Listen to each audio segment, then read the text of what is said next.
I guess to give you context of, for me, where I'm at. So I worked with young people, or I still work with young people for the past 7 years, both from a voluntary capacity and a paid one. And so it's young people with that are more like at risk, so really vulnerable, or behavioral difficulties, some like special education needs, all that kind of stuff. And there was one particular workplace which was working in a alternative education provision. So like instead of teaching maths and science, it was teaching like brickwork and carpentry and all that kind of stuff. So it was for kids that would be kicked out of school and they didn't really have any other options. So they would come to us. And so I was working there as like a one-to-one with specific individuals. And that's where I kind of fostered this love, or recognized that I had this love of people, of behavior, and trying to understand and work through them. It was like moments where I'd start throwing hammers across the room, where I'd be like, I love this so much, and I would just want to understand and I want to help. And even like I've got a degree in art and creativity bits and pieces, but kind of realizing through all of the journeys and turns I've had in life, it's all really been focused about people, why they do things, what are the origin stories, like all of this kind of stuff. And now I've just finished my master's in psychology, which is sick. Yay! And I know, I'm so gassed. It's incredible. Thank you. I came out with a distinction, so I'm very happy about that.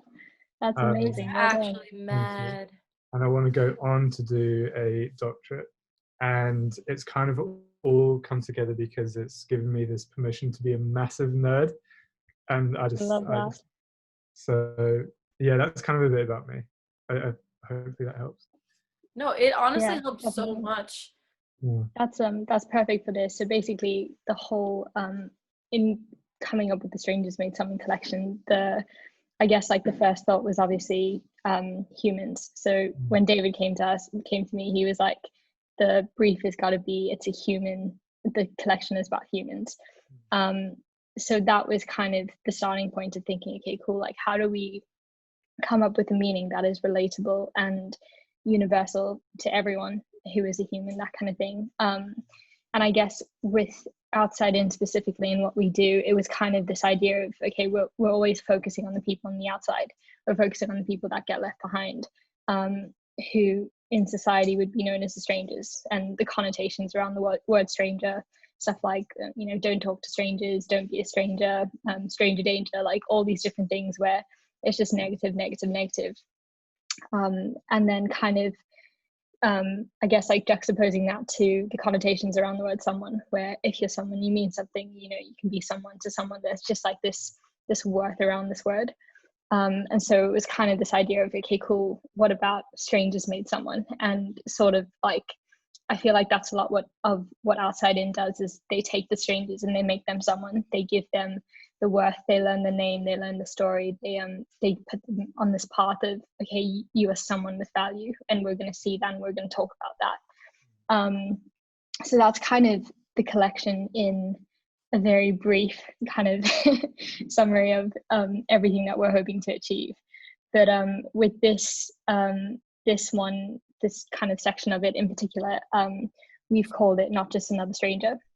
So that is why we thought, okay, if we can speak to someone who completely understands like the human brain, how it works, how it's affected, what kind of leads to different experiences, we can kind of tap on the nail of, okay, cool, like when you realize that someone is not just another stranger, that they're actually, like, every person has a unique story, and if you can find a way to like uncover those unique qualities and those unique experiences and all of that, we can probably better understand how to treat people that aren't our friends or our family, or people that we might encounter day to day that aren't within our bubble. And again, often those are usually people who are experiencing homelessness, that we will put up this wall of, okay, you're a stranger, therefore there's like this block of connection. So again, like breaking that wall down and saying, okay, this is not just another stranger, this is someone, this is someone to someone, this is someone who means something, this is someone who has value. And so I guess you would pretty much be, I guess, the key to unlocking that idea of, okay, cool, how do we change our mindset of this isn't just another stranger, but this is someone. So yeah, that's kind of where the questions are going to lead up to with this. But yeah, I'm really excited to pick your brain. Yeah, and like just for like a little bit of context too of, let's say, the more social impact side of this, and this is why like even our conversation with you is so vital, and like even Alexia said, like connecting it all together, is that Monday what we're going to do is that we are going to visit 4 different young people homeless shelters, or those experiencing homelessness, 4 different shelters, and then in total we're trying our best to reach out to 60 young people. So in reaching out to the 60 young people, we kept to the theme, like Alexia said, like how can we make them feel like someone this holiday season? Like how can we make them know that like there's someone thinking about them, and make them know that even though, you know, they're in this situation, there's people that are deeming them as like worthy to be recognized, worthy to like get a Christmas gift, worthy to get, you know, a Christmas meal, which is we're all going to be providing in this kind of Christmas experience. And I think that, I don't know if this is like a psychological kind of like how our brains work, but like I very much am so curious, even on like the out of sight, out of mind, that like people don't think of like young people because it's like homelessness because it's out of sight. Like we don't see young people sitting on the corner of the streets begging with like their cups, like asking for money. So because it's out of sight, like we're never going to like ponder it or think about it or reflect. So the hope of this blog is that as we get deeper, like, and people are reading, that they will be able to reflect that like there's so much more that like meets the eye, if that makes sense. Yeah. So I think that's why we like gave you loads of different questions. I'm actually recording.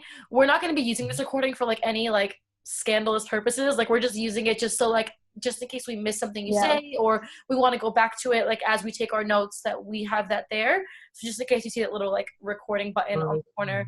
But that's kind of like, I guess, matching Alexia, like the impact of this blog. And that's why we would love to kind of go through the questions with you and kind of pick your brain as well. Cool. Yeah, no, I'm keen. And feel free to use the recording if you did want to. I'm not precious about it. I guess in my mind, I'm just like, we can do like visual things. Well, I'm like, what if like he sues us because we use his face? Like, I don't know. Like I have to think about that. I guess just so you guys are aware as well, until I get a doctorate, I'm not a professional psychologist, or I'm not a professional therapist. I'm basically a qualified nerd. Until I can kind of get the right papers and stuff. So that's more just FYI than anything else. Great. But I'm so keen. Awesome. I found out today that I get some fancy letters that I can put next to my name now that I've done my master's. Oh, nice. Wait, what's the letters now again? I had to write it down because it's MBP little s big S. I don't know what that all means, but we will assure that you will be. You don't even have to. I was just stressed about finding that out today, so don't even worry about it. I think professional nerd is my favorite, though. I think that sounds good. Yeah, you can use professional nerd. That's definitely a thing.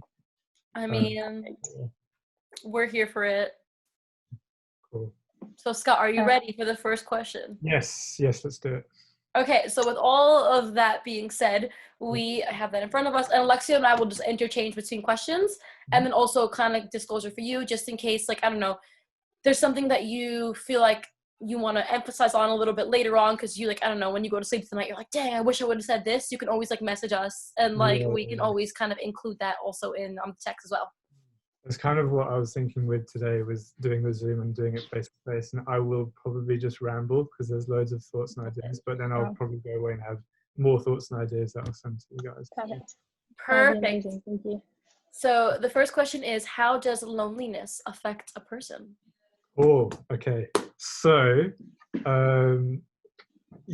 loads of different ways. I think as humans, we're kind of crafted to be the social animal, where it's very, we're kind of built to be around people.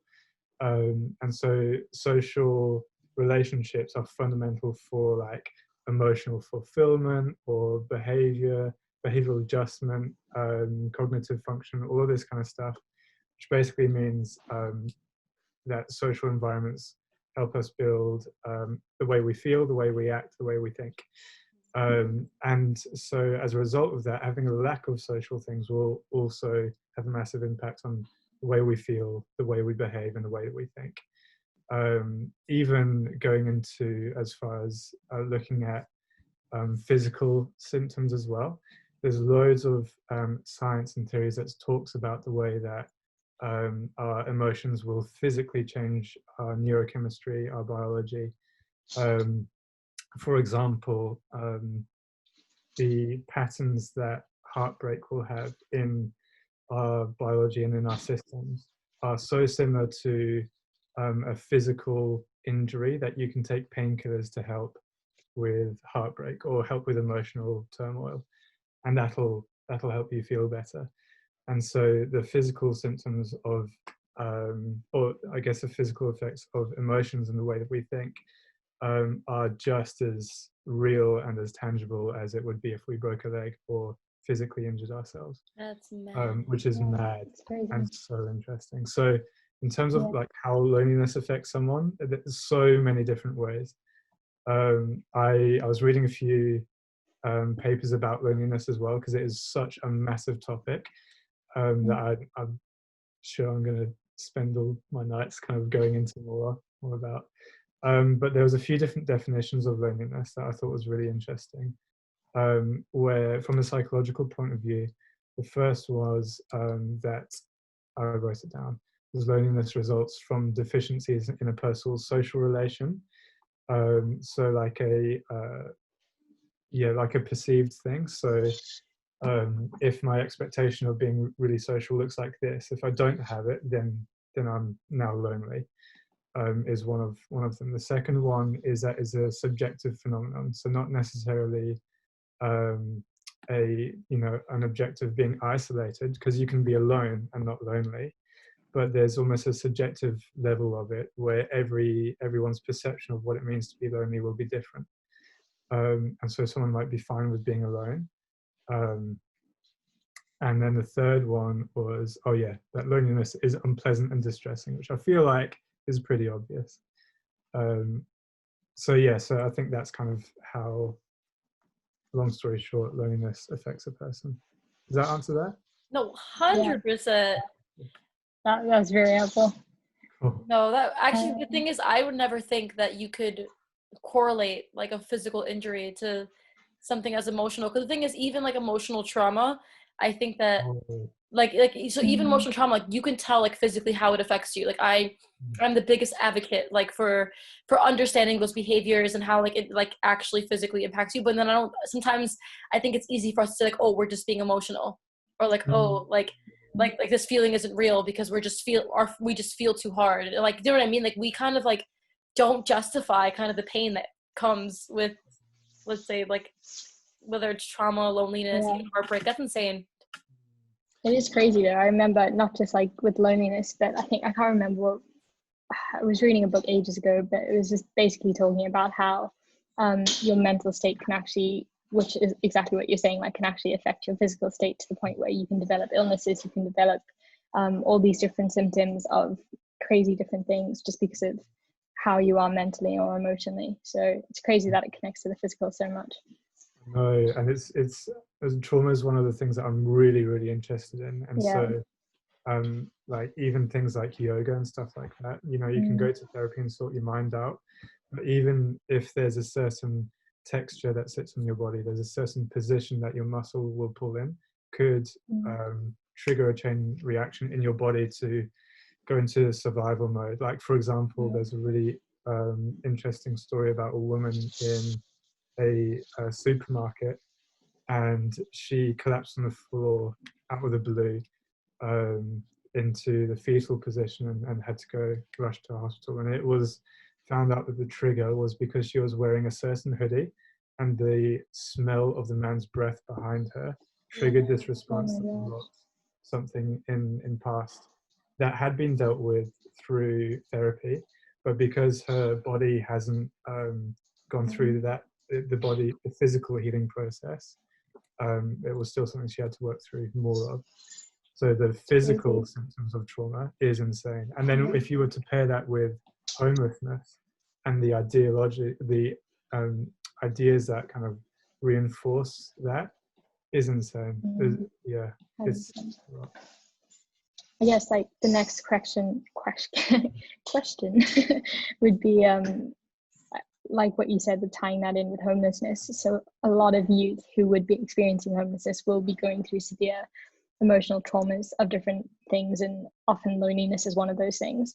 For example, we were at the soup kitchen. You may have seen that collaboration just recently, but a lot of those people will not have any other interaction with humans until they're in that environment where they've got the soup kitchen team saying hi to them, asking them how their day is.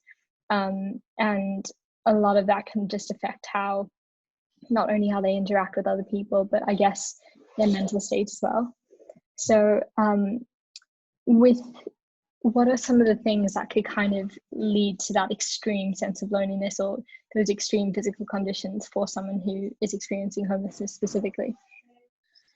I think it's really interesting because when I was looking into loneliness, there was almost a paradoxical effect of motivation. So when you're lonely, isolated, and in those homeless environments, you're both really motivated to not live like that, and motivated to go to the soup kitchen or find those interactions. But then also you have this lack of motivation where you don't want to do anything else, where you can't do anything else. And so isolation has these like massive fluxes where you're either super high intense, or you're like, you feel the highs or you feel the lows. More extreme where if you kind of have a balance. Like something that's really interesting is the way that the brain develops. And I feel like this is going to be a really long-winded question, but it's really interesting. No, we're here for it, literally. Like, stop working for it.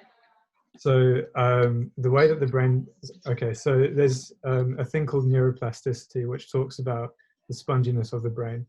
And that happens twice in your life. The first time is in the first 2 years of your life, where you're fresh and you're learning all of these things. You're learning not to stick your fingers in plugs. You're learning to do this, that, the other. And then your brain kind of hardens up and it reinforces different ideas. And then it goes through this second wave of plasticity during puberty. And so during that adolescence, that's when the brain gets really spongy again. And it also develops backwards. So if I was to use my hand as a brain, really simply, the brain would be split up into 3 parts. This would be the front, so our like prefrontal cortex, that's like our logic, where we think, our decision making. Then the back is like more of our emotions, the way we feel. And then right in the middle is like our instinct, fight, flight, survival mode. And when we hit adolescence, we kind of develop backwards. So first we develop the fight, flight, survival instinct, and then we develop our emotions, which is why sometimes during teenagehood, I know for me, for example, I wasn't very logical. I would be very emotional, not really think about consequences, and I would just do things that I would enjoy doing rather than, let's think about this. And then the last thing to kind of fully develop by the time we're 25 is our logic, and is the prefrontal cortex. And so what that means is that when it comes to loneliness and when it comes to when it comes to isolation, there's a lot of things that kind of shut off. When we are hit by stresses or things that give us anxiety, our brain will shut off in different stages. The first thing to shut off would be our logic. It would go backwards. So the first thing would be our logic, and then would be our emotions, and then would be the fight or flight. So when you're living in this survival mode, you're not thinking with that logic brain, and sometimes you're not even thinking with that feeling brain either. You're purely based on, how will I survive and how will I get through this? I completely forgot what. No, that actually is so helpful. I have a sub question before we move on for exactly the point that you just gave. So let's say we are like looking at someone who's experiencing homelessness. Again, they are living on survival mode. Like that is literally like they're at that point psychologically, they're at that point physically where they just need to find something to eat and to drink, and that's it. So would you even say like that would impact someone's motivation to even like look up to find a job or write a resume or do something as simple as that? Yeah. So like there wouldn't even be that capacity for it, Wow. because in order to bring the brain back online, is you need to have this safe space, safe people. You need to feel, once you've kind of got a really secure foundation, that's when you can kind of bring on that logical long-term planning Yeah. of, actually, maybe I should put this together. Maybe if I do this, that, the other, I can go on and kind of move forward. But when you just don't have access to that, when you're worried about your pair of shoes being stolen, and when you're worried about whether you'll be able to sleep at night, what food you're eating, you just don't even have the space to that. And then even there was this study, Marlowe's monkeys, I think it was called, Harlow's monkeys, where it was looking at attachment, and how well a baby monkey would attach to a fake mother monkey. So I've seen this. Yeah. Go for it. Sorry. No, that's all right. It's a really well-known study, and the idea, it was basically to find out what would make the monkey attached to the fake mother best. Would it be comfort? Would it be food? And it was found that comfort was the kind of strongest indicator. But in the predecessor to that study, they were measuring stress with monkeys, where they would kind of frighten them and then they'd be terrified. And one batch they continually frighten, and those monkeys would develop ulcers, they wouldn't be able to sleep, they wouldn't be able to do this, that, the other, because there wasn't a secure foundation.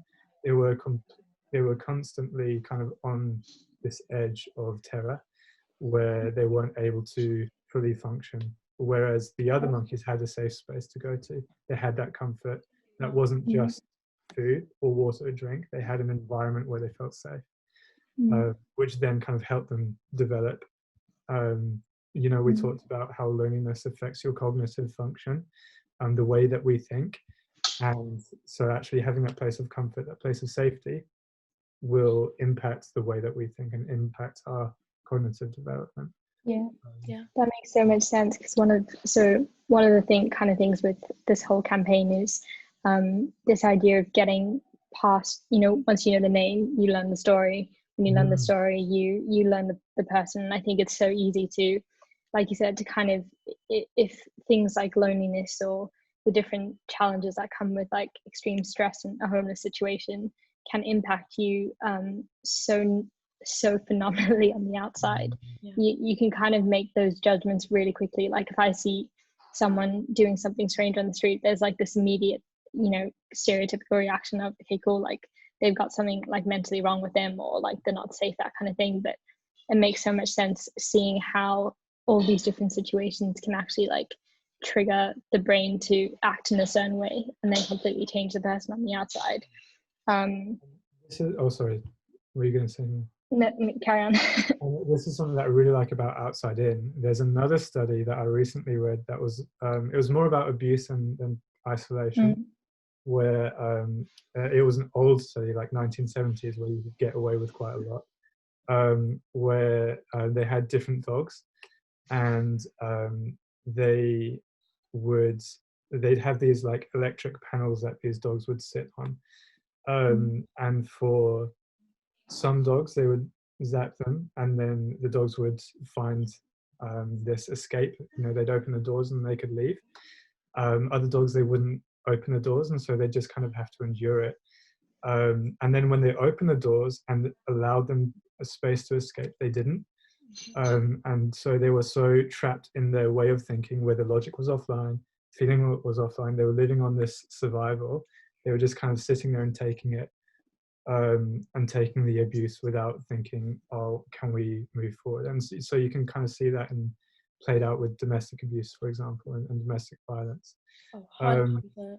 So much so. And so in order to help train the dogs to realize that there's another way of living, they had to physically drag the dogs out of the cage so they could feel like what it's like to get outside the door and to lie on mats that aren't electrified. And so I guess what I'm trying to say with that is, what I love about Outside In is it really emphasized that social element, but like physically that social element. you know, you guys will go and deliver or hand deliver the stuff to people that are on the street, and you would break their mold of self-abuse, self-isolation, or, you know, whatever that looks like for them. And so already they're physically being met with someone that's loving, someone that appreciates them, someone that sees them as someone, not a stranger. And so straight away, that's almost like dragging the dog outside the cage, where they are forced to be someone and not a stranger, where you greet them as like, tell me your name, I'd love to know your story. And so suddenly it's this shock of like, wait, but that's not what I'm used to. That's not the way I see myself. And so that, I think that's something that you guys do really well. And I think actually it's so interesting just by you kind of unpacking this. You actually answered, I don't know, like the next question, as in the question we were going to ask you, like, what are the dangers of extended periods of loneliness? And like, I think that, so I used to personally, like my background, I used to work with domestic violence victims. So I specifically used to work in that field. I literally like had to kind of unpack what power control meant and how like it isn't easy just to leave a situation, but even kind of applying that to the context of homelessness, it's like extended period of like isolation and loneliness, like exactly what you said, you get trapped, or this cycle kind of happens where you literally convince yourself that there's literally no other reality but this one. And I think that is a danger of loneliness, because you now start convincing yourself this is true, that you literally can't see past this, look past the situation. And like, I think we are always so hard, like our perceptions of homelessness, like this is their choice. Like they choose to sit on the streets, they choose to not have a home. Why can't they get a job? Why can't they, you know, ask someone for support? And we say all this, like why? Again, making our own assumptions and not seeing the depth of even someone just experiencing loneliness. It will be difficult for them. Imagine like different things kind of packed onto that of survival mode, and you know, nobody interacting with them or even giving them a chance, and all that together. So that actually like answered that question really, really, really well. And even on top of that, with the way that young people's brains develop, is like the reason why I love working with young people specifically is because if they've come from a background of, you know, if they come from a broken background and abuse and whatever, teenagehood is a prime time to change the way that they think, to rewrite those thought patterns, because it is such a vulnerable stage where the brain is kind of ready to change. There's new hormones coming in, there's different development patterns that are happening. So if you want to change anything, adolescence is like the best time to change it. I've seen incredible changes with young people just from intentional care. However, because it is so vulnerable, for young people who are homeless, who then have that stage of vulnerability taken advantage of in a really isolated and dangerous environment, how much more difficult will it be to then unpack that when they are 30, 40, 50? Because they've already had that thought pattern kind of ingrained in a really vulnerable state of their life. Most definitely. I guess that would kind of lead into the next question of, like you said, where the brain is so flexible that it can be affected, but can also be, you know, positively affected by external circumstances and all of that. For someone who is reading this blog, or someone who might encounter this collection, do you have any advice on what are some of the practical ways that if I am around someone experiencing homelessness, specifically a young person experiencing homelessness, are there any like very like practical things that can kind of, I guess, like trigger those like positive changes, or at least have some kind of positive impact, even if it's a charity that's working with them on an ongoing basis? Like, what are the little things that we can do that actually like counteract that negative flexibility? Well, yeah, I think consistency is a massive one, and a really underrated one. I think it's difficult for a complete stranger to do that, but if you wanted to see real change, then it would be consistency and compassion, I think, because the consistency will reinforce a different way of thinking, a different level of self-worth, and compassion will kind of help encourage that safe space, that safe environment, kind of like the monkey with the felt rather than the food. And by giving them that safety and giving them that security, then it gives them the permission to explore and the permission to bring back online different parts of their brain which they had to keep offline in order to survive. And so by being able to create this safe environment where they're like, oh, I don't need to worry about what I'm going to eat because I know it's here. I don't need to worry about what the weather's going to be like because I'm in a warm, safe place. I don't need to worry about being attacked because I know the people around me and I trust the people around me. Now I can actually start to put a plan in place and start to, work out action. No, that's brilliant. Cool. No, that, you know what I mean? That's brilliant. As in, I was speaking to a charity last week, and we were speaking about just kind of their different services and what they do. And like, it's so interesting how what you just said connected to a really key point she said. So obviously when we think of giving items, because right now, like, we love the interaction, but like we love also giving practical, essential items to those who need them most. So she was like, you know what, like we're about to get an order of beanies, socks, and gloves from you guys. And she's like, to you it might just seem like, a fashionable statement, or to you it might seem like you're just giving us like a donation.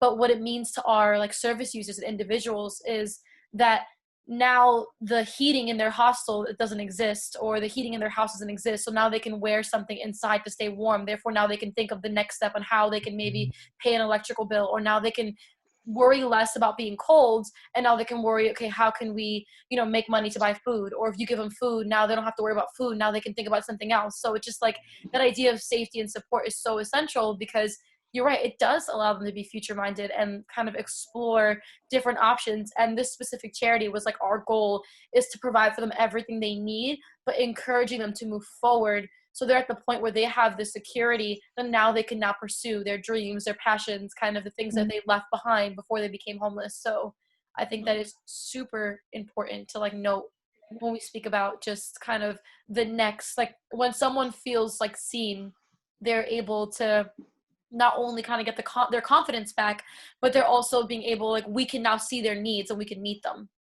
As in, like, if we don't, go for it, Lex. No, I was just going to say, just like off the back of what Miranda was saying, I guess like the next question would kind of be from the other side. So us interacting with people who are experiencing homelessness and stuff. So we spoke about earlier, like the two different connotations that come with the word stranger and the word someone. How do these, I guess, like these preconceived ideas about these words, or maybe like the very like subconscious like things that come, the baggage that comes with these words, how does that affect how we treat other people, whether it's someone experiencing homelessness or someone else, just that kind of thing?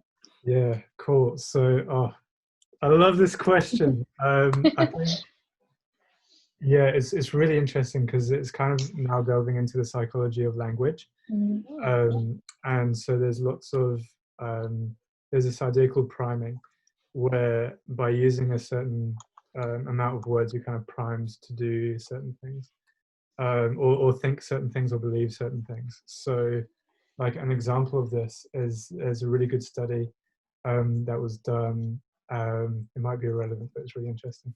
It's a really good study that was done where this lecturer would give all of his students this like 10 question paper, and the idea was that they had to find like the odd word out. So if it was a list of so question one would be like grey, rainy,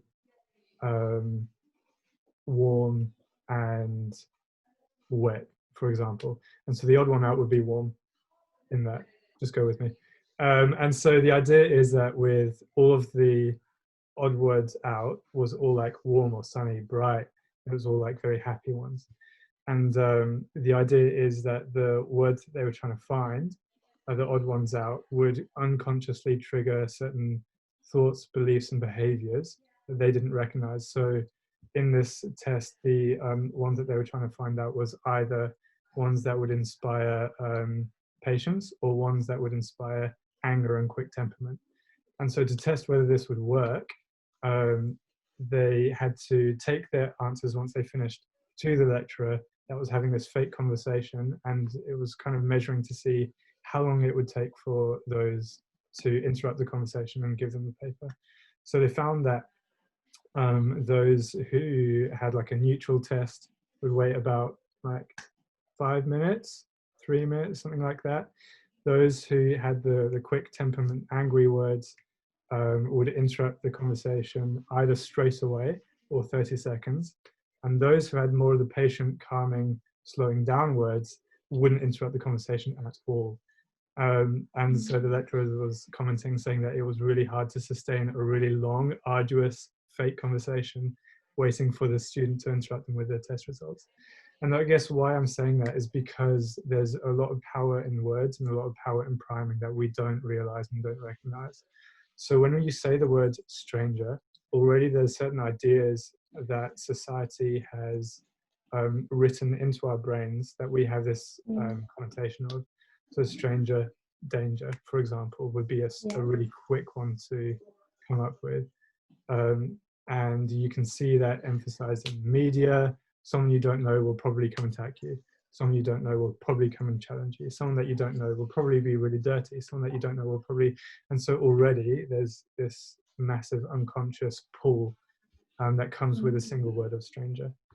And same with, I don't know if it's... Can I go on to someone? Or Yeah, definitely. Yes, go. It's the same idea with someone, where actually the pull is that there's a goal to be a someone. It's this big, high stature, importance thing, where there's a lot of connotations that go with being someone. It means that you're important. It means that you're being looked for. It means that you're, all of those kind of words. And so I guess when you say a significant word, all of these thoughts are being primed unconsciously.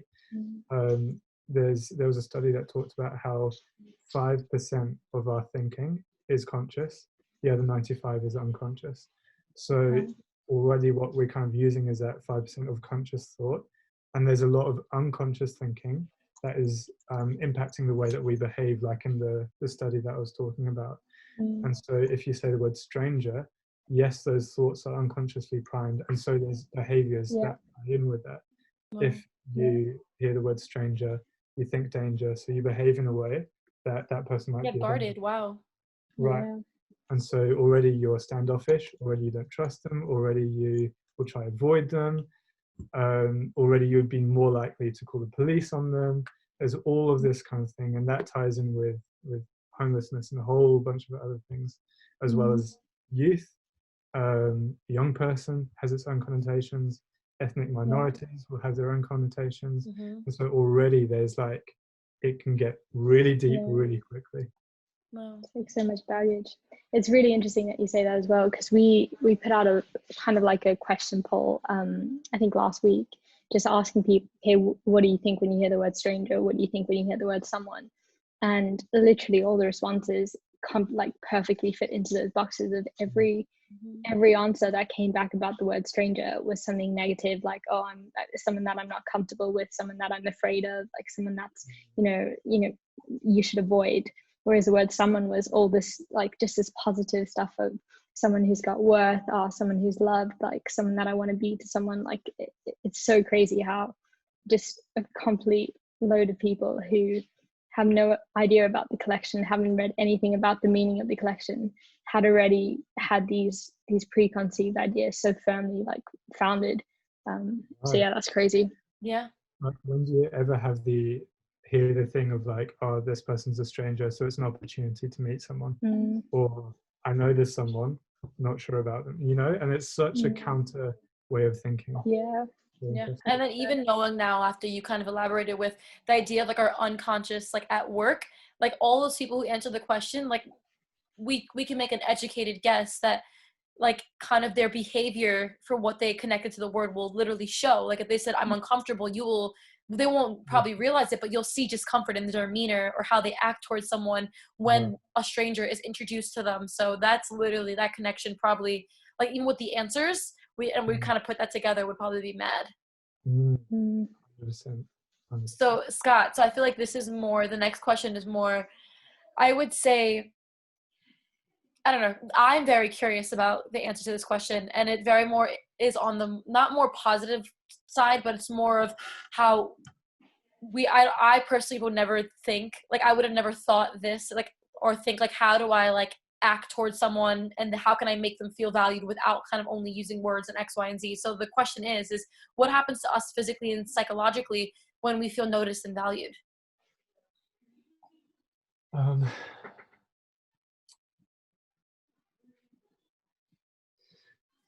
Yeah, so there's loads of things.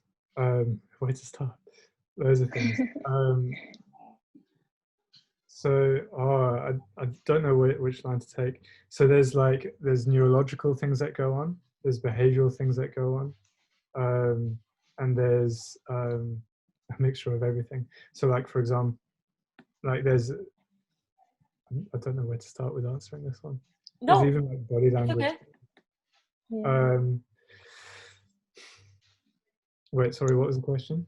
So yeah, what happens to us physically and psychologically, or you could do one or the other, when we feel noticed and valued? Like right now, if I'm noticing you, Scott, and I'm valuing you, do you think physically, does your demeanor change?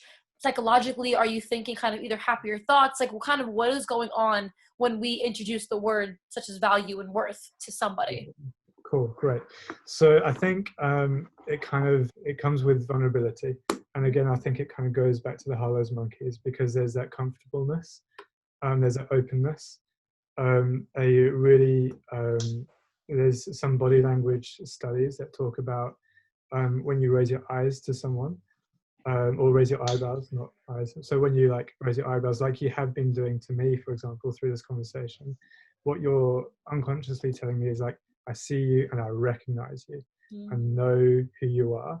And so already there's like a draw, if that makes sense. There's another conversation that talks about how our chest and our stomach is a really vulnerable part of our physical body. And so when we cross our arms, for example, that shows that there's a discomfort, because we are trying to put something between me and you. And so I'm physically creating a barrier to protect myself and to give me some distance towards you. But if you were to have this conversation, say, hey, I really value you, I'd love to know your name. What's your story? Or raising your eyebrows without looking too much of a weirdo. What you're doing is you're like appreciating them, seeing them, and opening up, saying, I'm being vulnerable to you. And now with a whole bunch of people where they see a homeless person, and we talked about how their thoughts are being primed, and so their behaviors are coming out in a certain way that is standoffish, that is distancing themselves, that is putting barriers between themselves. Those individuals that are homeless are just as unconsciously thinking and seeing all of those signs and saying, these people think I'm a threat and these people think I'm a danger. So I'm going to self-isolate myself. And as soon as someone comes to you, raises their eyebrows, opens up their chest, treats you in a completely different way to the rest of the world, like, can you imagine what that would be like? And so there's definitely, and then I guess going into the biological things, there's loads of different pleasure hormones that will come out of that, and that come out of acceptance, that comes out of joy, safety. There's chemically quite, I'll need to go into more research about that, because I can't remember all the fancy names, are not that good. But that kind of comes out of being in a really positive social environment. There was a really good study called, actually I think I was going to use that in another question, I can't remember. But there's a great study called the Rat Park, which is a really well-known one, and that talks about having a rat that was in its own cage, and it was a really dingy cage, no other rats, really small one, and it had two things of water. One was morphine laced and the other was normal. And the rat was using the morphine laced water, was getting addicted to the water. And so then they removed that rat and put it into the enclosure, which was a wide enclosure. There were wheels, things to do, rat Nando's, all that kind of stuff. Loads of other rats for it to hang out with. And same, there were two pots of water, one with morphine laced and the other was normal. All the other rats, because they had this wide open space, all of this social environment, all of this acceptance, they could all hang out at Rat Nando's. They didn't need that morphine-laced water. They all enjoyed the normal one. And so the one that was addicted to the morphine-laced water was able to wean itself off and go to the normal one, because it didn't need the morphine anymore. It didn't need that extra drug chemical pick-me-up because it was an environment that encouraged that. And so there's such a power of community and such a power of acceptance that it's like almost taking hits of morphine just by hanging out with people and knowing that you're loved. That's crazy. I know. I guess like that like really leads really well into the next question, because obviously in the circumstances that we're in, there has been almost an extra shift of a lack of connection. Like if I, who is fortunate enough to have like a flat, like a roommate, like family, friends, all of that, can feel a sense of disconnect, I can't imagine how much worse it is for someone that's on the streets, that's not only not seeing as many people passing by on a day-to-day, but just doesn't have that ability to connect in any sort of sense of the word. How has that,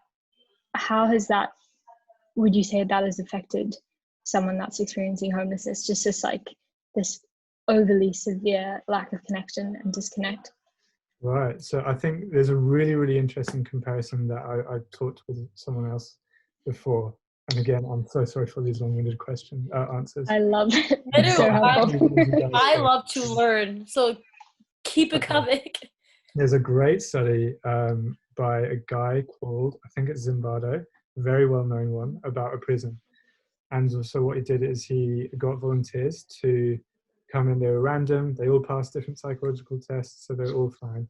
Again, this was an old study where you were allowed to do this. To do basically anything, yeah. Yeah.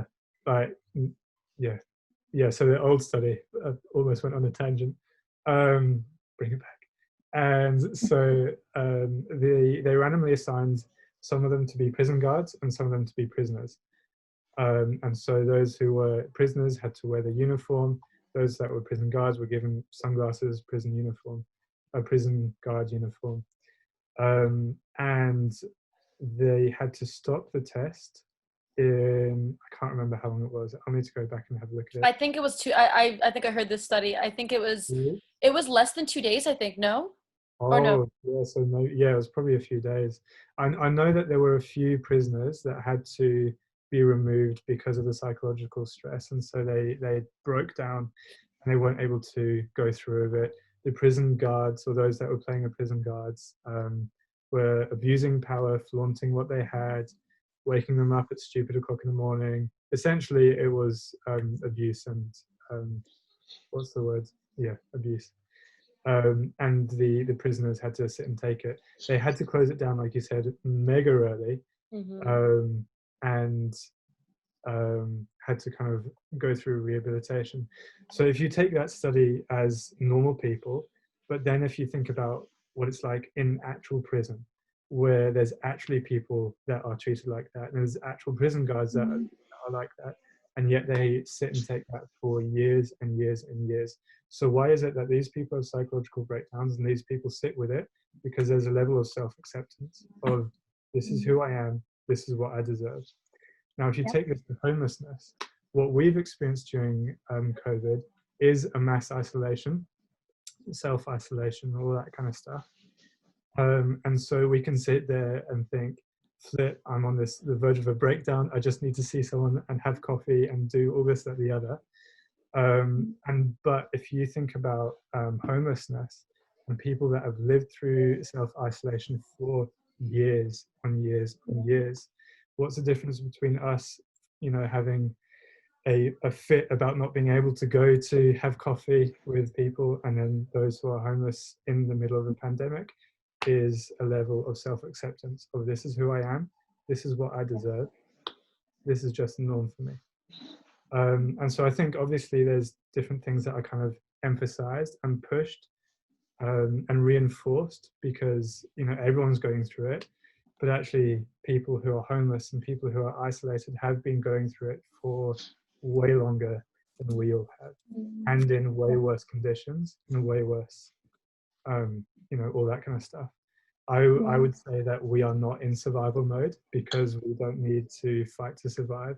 I'm sure that that's a big generalization. There's some people that have lost jobs, there has been a money crisis, and so I'm sure there are some people that have gone through that, and I'm not saying that to diminish anyone's experience of COVID. However, there are people who are experiencing homelessness, that have experienced health injuries, mental health declines, abuse on the streets without safety or security of jobs, houses, income, food, and continue to do so. And so I think, if anything, COVID has probably helped to reinforce that idea and those ideas. And I think self-acceptance has probably played a part in that. Yeah. And like, I don't think I think that you put it in a really, really well way. I don't think that, you know, it's diminishing other people's experiences, but a lot of people, let's say in the extreme case, lost their job, possibly even like kind of became homeless in this time, or experienced homelessness in this time, or was impacted by it. Like, this is something they're learning how to do. So they're learning how to survive now. They're learning, this is a new normal for them. When like you hit it on the money, there's people who, this is not a new normal. This is something that, you know, has been happening continuously, like for months or years. They've been on the streets, or they've been in shelters, they've been in hostels. So, I mean, I would hope, this is not really with interview, but my hope is that like empathy will start being kind of stretched during this time, because people who now never knew the idea of lonely or survival mode or isolation can now understand that this is how it looks. And I can imagine someone who's on the streets and they're experiencing it as well. And hopefully, obviously, empathy turns into compassion, and compassion turns into action. So the hope is that that actually does occur during this very like tough time. Yeah. I think that would be key. If that is the case, that would be sick. And I don't know whether you've seen. I don't know whether you've seen that with people where maybe they have been more empathetic towards it. I wonder whether people who are homeless during this kind of add COVID as another thing that they just need to be worried about, and another thing on their list of things to watch out for. But then I also wonder whether anyone would, you know, there's such this craving for a social connection, whether, you know, COVID kind of goes out the window because there's a more immediate thing that needs to be acquired, which is social connection. Yeah. I don't know whether that's the case or not. I don't know. Well, the thing is, so that leads into the next question, as in so my hope is that I never like, especially in these pieces, that we never want to make someone feel like, hey, like you are like unempathetic and you're not compassionate, and kind of like, you know, drilling this like, because you never thought about someone on the streets. But like, we still want to build like, here are some practical ways you could start to really socially interact, socially kind of show that you care about someone who's experiencing loneliness or isolation. So the next question is, what are some simple ways we can make someone feel noticed, even if we don't know them personally? And so hopefully, like, you can, you know, give practical standpoints, but even kind of like, what's a thought process of someone who's dealing with loneliness, and what's maybe something they need more immediately? I think a big buzzword at the moment has kind of been deconstruction. You know, we've seen that with the Black Lives Matter movement, and especially for like me as a white male, is deconstructing my preconceived ideas of what it means to be Black for someone who's there. And so I feel like something that's really worth doing is challenging those unconscious biases, and challenging the unconscious thoughts of what is it to be a stranger, and challenging yourself on that. And a really good way of doing that is getting to know people, and kind of forcing you to break that down, and forcing to break down those mental barriers that we subconsciously put up, but kind of holding a spotlight to them, and saying, okay, well, actually, what is it like for me when I see someone homeless? Do I look at them or do I see them? The difference between looking and seeing is when you look at something, you can look away, but when you see something, you can't unsee it. And so when it comes to whether you are walking past someone, do you look at them or do you see them? Do you think about them? And so kind of like doing a deep dive on yourself and understanding your unconscious biases, challenging your unconscious biases. And a really good way to challenge your unconscious biases is to make that step to physically force yourself to go have a conversation with someone, buy someone a coffee, do those, you know, small steps to kind of break that down for yourself, to notice someone and to see them and not just look at them. I think that's... That was so beautifully said, by the way. Thank you. So poetic. Like That was amazing. that was like that. You literally answered the question perfectly. Yeah. Thank you. I feel like I'm gonna see everyone now. I feel like obviously like that definitely sparks passion. Like if you put it that way, because again, you make it not simple to do, but you kind of put it in a way where it's not this. You don't have to save the world and like make sure you end homelessness. It's something as simple as seeing a situation instead of looking past, and I think that's incredible. You put it a lot more poetically than we did, but we've got something where we say, look at, not past a stranger. And Right. just like you say, like probably better to use the word see, but like when you actually, you don't just overlook, you make that connection, like, okay, cool, like I'm going to see you, I'm going to see past like the facade of the stranger, that kind of thing.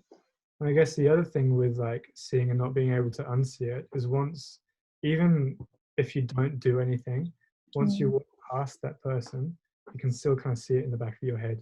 When you go to bed at night, when you're there on your own, you're thinking, but there was that person under the bridge that I walked past.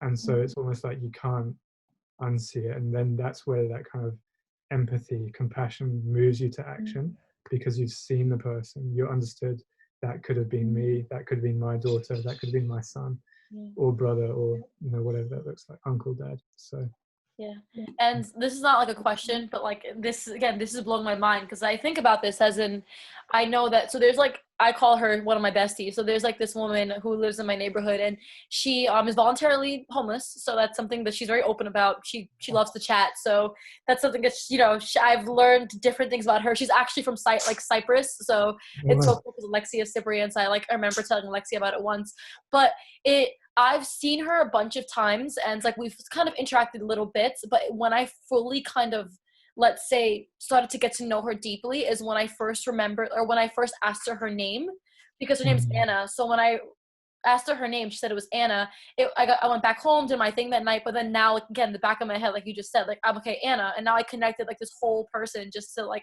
this whole situation or her whole kind of story to now this one person, and I'm like, okay, this is Anna. And then now I can never like look at her the same, as in like there's so much more depth, but that was something as simple as now I can connect this depth to a name instead of just like maybe like a face or someone I just passed by. I guess the thing with that is because you're humanizing it, having someone as a stranger, homeless person, young person, dehumanizes who they actually are. And so your priming is kind of attached to the connotations of stranger, young person, homeless person. But your primings to Anna are very different to homeless person. Your primings to, and when you start to humanize them, that's when or humanize anyone, that's when it kind of deconstructs and starts the process of developing new primings, new unconscious thought patterns around people and not strangers. Yes, the next question would be to, what does the word stranger mean to you? Yeah, right. I feel like we kind of answered that. But yeah, I think, stranger definitely has those negative connotations to it, where you don't know that person, and it is a danger, it is all this kind of stuff. But if I was going to be personal about it, for me, I definitely feel like strangers are opportunities. I don't know if you guys have seen it, but I love the show Criminal Minds. It's one of my favorite. I've seen the whole series like 10 times, Scott. Oh my god, I feel like we're like low-key best friends. Like, what's that? I wanted, and we can actually unpack this friendship. I'm so keen. I'm working my way back through it because I know I haven't seen every single episode. So I'm on season 7. Anyway, so I'm working through it. But the reason why I love that show is because it's not about the act, it's about the person. It dehumanizes killer to death or whoever it is, Yeah. And so when it comes to and I feel like this has kind of been true through everything that I do with young people, is young people always start as a stranger, but I've always seen it as an opportunity to change something, have an influence over someone, and to really have a really positive impact on someone's life. And yeah, like I know that there's been times before where when I was living in a couple of houses ago. We were having a few friends over. There were cars in our driveway. Loads of noise was coming. We were having a bit of a party, and these teenagers popped their heads over the fence, and they were asking to come and be invited in and all this kind of stuff. And so someone came and found me. They said, "Scott, we need your help," because there's these kids that want to come too.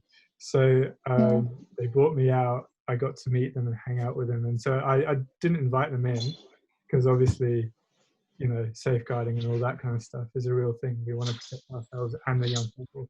But I had these conversations with these young people, just hanging out with them, finding out about them, seeing what they're at, where they're at, what they're doing, and really breaking it down. And I guess, you know, the connotations of stranger is really negative, but I think there's a lot of opportunities because it's almost like, you know, with Anna, it's unbroken ground. You haven't gone there yet. Yeah. So that's what the word stranger means to me personally. No, okay. And then now the second question, which again, this is something that we've been asking everyone from our staff to our followers on our platforms. And now, since we know what a stranger means to you, can you let us know kind of what the word someone means to you? Yeah, 100%. Have you guys done Enneagrams? Yes. What type are you? I used to still low-key hate Enneagrams because it identified things about me that I don't like. All that are very, you know, blatant. So I'm a type 3, type 2, I can't remember. So, but like, are you type 2? Yeah. I know I'm type 2, like kind of that sub one, but for me, I was so like again, I was like, what the heck about like the description and all that fun stuff that I didn't even look into the second part of what I was, like be something. But go on. Lexi, who are you? Yeah, I'm a type 4. So I kind of read this and I was like, gosh, I'm this melancholic person. It was like one of those, like, I really need to sort myself out. Yeah. So for me, type 2, they're helpers, right? That's the thing. Yeah, the helper.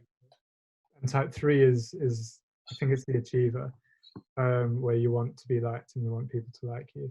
And so for me, someone or being someone, the word someone has always meant being someone, achieving something, and kind of being known for that. And so, and this is being really open about it. See the stuff I'm working through. And so I guess what I'm trying to work through is being someone who is comfortable in their own skin, is someone who loves compassionately, not just someone who is, you know, known as the achiever, the connector, the writer, the poet, but I think I don't really know what the word someone means to me. I think it is someone who's audaciously compassionate, who's comfortable with where they're at, and isn't afraid to be who they are. I think that's what the word someone would mean to me. Beautifully said as well. Pardon? I said that's beautifully said as well. Oh, thank you. Appreciate that. And then I guess just to wrap it all up, so as we said, the name of this collection is Strangers Need Someone. So how would you, as a soon-to-be qualified psychologist, how would you make the stranger someone? Yeah. For me, and I think about the young people that I've worked with, and some of the young people that I'm going to be working with over Christmas, I've got that task, is to make the stranger someone, but also make me as a stranger someone to them, as I work with them. And I think that comes hand in hand with being vulnerable, both yourself and allowing the stranger to be vulnerable as well. And so what that kind of looks like is creating those safe environments that we talked about, making yourself a safe person, and I guess within that, this is kind of going off topic a bit, but I think within that it's worth having a system to keep yourself safe. It's likely that when you open up to someone and when you start to treat people as someone that they will come to you with things, heavy things, that they will, what's the word? Put things onto you. Randa, help me out. What's that word? What do you, is it put things on in what way? Do you mean like you would be the embodiment of their frustration, for example, which could project stuff onto you. Project, yeah, that's it, yeah. And so, and I know this has happened with me, and so I guess when it comes to meeting strangers, I guess what I'd also say is it's worth having someone that you can be really open and vulnerable to as well, and not just being their sole kind of connection. Oh, that's like youth leadership 101 right there. Don't get me started. Yeah. Anyway, so I thought it would be worth throwing that out. But how to make a stranger someone. Yeah, so vulnerability, consistency as well, compassion as well. I can't think of another word that begins with C, but yeah, I think those are some key ones that I know that I'd use. Is consistency, compassion, and vulnerability, and making sure that they begin to have a safe environment where they can begin to explore their own self-worth and their own self-value, and kind of recognize what it means to be Anna, for example. Yeah. No, that's incredible. And I would hope, like, obviously Alexia is like the wordsmith, and we're gonna kind of put this blog together, but even this idea of consistency along with other words that you said, I feel like it's so important, because I think that with a campaign or a collection, it's really easy to have hype around it very momentarily. So we're telling everyone, like, make the stranger someone, like, have compassion, you know, be open to, let's say, someone being vulnerable with you. But if it's not like consistent, then you slowly, I feel like you can't really grab the fullness of someone if you're not consistent with someone. So I would hope that, like, even at the end of this blog, we remind people, like, hey, make the stranger someone, but like allow it to become like a lifestyle, or allow it to really, like, even if it's trial and error, allow it to be something you practice for the end of time, because then we can actually see like these really great qualities come to light and people's lives really being changed from it. Exactly. And I guess like the power doesn't come from the weeks or the months, but it comes from the years. 100%. Like if I can share with you one story of a young person that I worked with. This was at the alternative education provision, and this was the young person that was throwing hammers at people, where he was 17 years old, on the spectrum, really shy, really introverted, and whenever he would find those kind of stresses, the logic would turn off, the feeling would turn off. His survival thing is hoodie up, run away, or hoodie up, fight something, break something or someone, all that kind of thing. And so I was working with him for a year, and it was a long year and a difficult year. And I'm really grateful because I had people that I could kind of work with alongside it. It was a massive learning curve. However, by the end of the year, he had his own little network of friends and people that he was able to talk with, connect with. He found out, or he loves Marvel, so he found out that there's other people within the education provision that also love Marvel, to the point where I wasn't really needed because he had people around him. And most of my job was just sitting there, kind of making sure that they were doing what they needed to be doing. Don't know how successful that was, but my kind of focus was on their soft skills and building up their confidence and his social interaction. And that took place over a year. And when I left, because I was moving to a different city, when I left, their mum, or his mum, said that he's never had a group of friends before. And so being able to work one-to-one with him, giving him vulnerability, allowing him to be vulnerable, giving him consistency. I was there a lot, every week, every day, and compassion as well, and not kind of making him the victim, not making him the perpetrator, but kind of understanding who he is, why he does the things that he does. Was able to see that radical transformation and turnaround from his own behaviors to where he was to where he is, and hopefully still is now. And so I think that similar things can take place, especially during adolescence, in that prime development stage, where through consistency, through the years of developing vulnerable, safe, and whatever compassionate relationships, you could see lives changed, futures changed, and impacted. Yeah. Yeah. Honestly, I mean, I know that Alexia can probably like wrap this up, but Scott, literally thank you so much for your time. Like, I think that we came into this saying, like, hey, we're gonna do something for work, we're gonna collaborate, and then Alexia and I are like, we're learning so much about so many things. So yeah, honestly, thank you, because I think that at least my mindset is that like even like the kind of from the smaller projects to blog posts to, let's say, something as simple as a collection that we're going to have like, you know, for a small period of time, but then we're going to go on to the next collection. Like, I think that something like this is like timeless, as in, let's, even after the collection, someone can go back to this blog, someone can listen to your words, Scott, and someone can actually apply it to their lives, and we can kind of, you know, just all grow. And people that are going to read this, we're probably never going to meet, but we like know that we're doing this like to impact other people. So I'm really excited about this, and we're really, really happy that you made the time for us. Yeah, thank you so much.